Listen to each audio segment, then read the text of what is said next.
गलती तू कइला राम जी दिलावा बनाई के।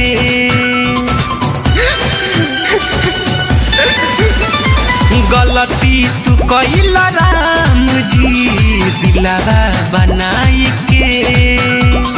अखिया में हमरा चाहत के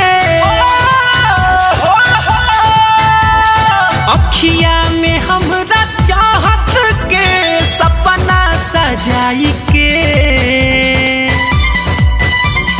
गलती तू कइला राम जी दिलावा बनाई के। गलती तू कइला राम जी दिलावा बनाई के।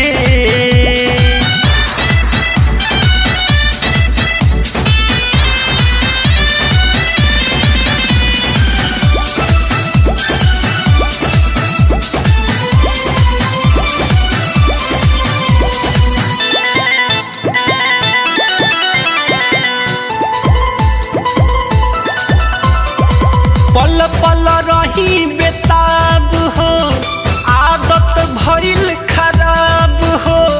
घुट घुट के हम तपिया तानी कए कए बोतल शराब हो। बोतल शराब हो।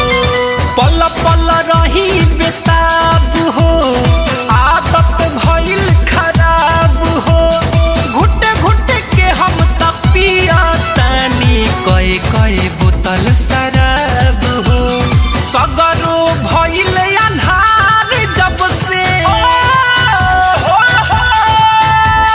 सगरो भइल अन्हार जब से गइली भुलाई के।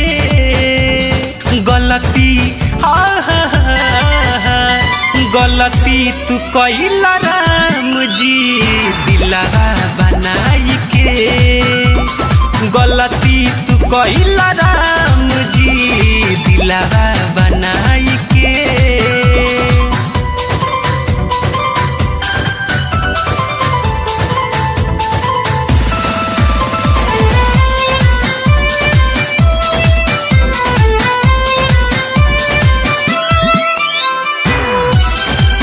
आप सुन रहे हैं अमित पटेल की आवाज में।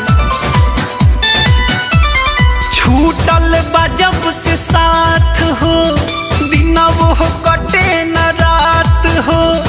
कैली हनी बर्बाद जिंदगी हाय रे हम अपने हाथ हो।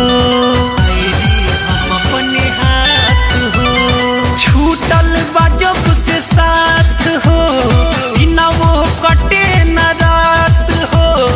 कैली हनी बर्बाद जिंदगी हाय रे हम अपने हाथ हो। दिलवा में हम अमित अपना